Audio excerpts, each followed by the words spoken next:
أعوذ بالله من الشيطان الرجيم. وقال الذين لا يرجون لقاءنا لولا أنزل علينا الملائكة أو نرى ربنا لقد استكبروا في أنفسهم وعتوا عتوا كبيرا. يوم يرون الملائكة لا بشرى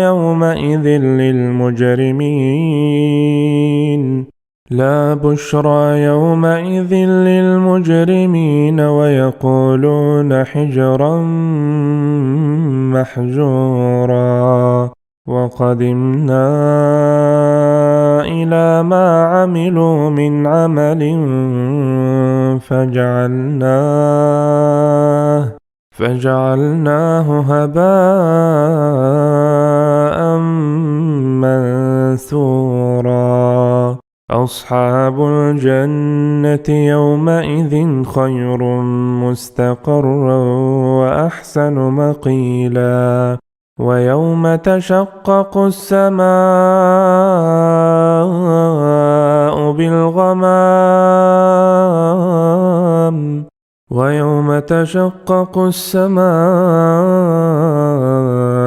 بالغمام ونزل الملائكة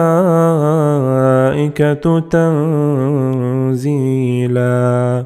الملك يومئذ الحق للرحمن وكان يوما على الكافرين عسيرا. ويوم يعض الظالم على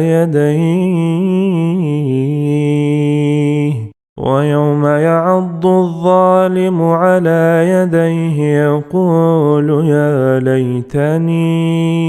يقول يا ليتني اتخذت مع الرسول سبيلا.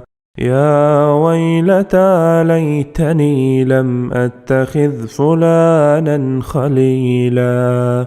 لقد أضلني عن الذكر بعد إذ جاءني وكان الشيطان للإنسان خذولا. وقال الرسول يا رب إن قوم اتخذوا هذا القرآن مهجورا. وكذلك جعلنا لكل نبي عدوا من المجرمين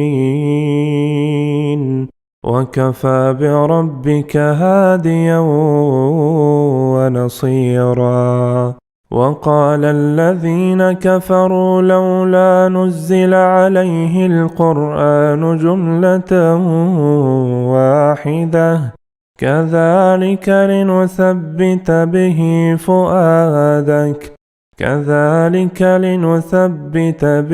فؤادك ورتلناه ترتيلا.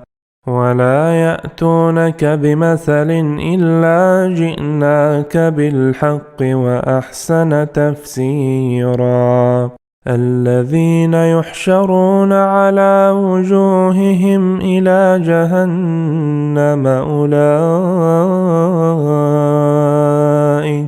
أولئك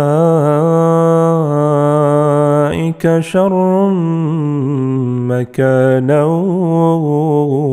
وأضل سبيلا.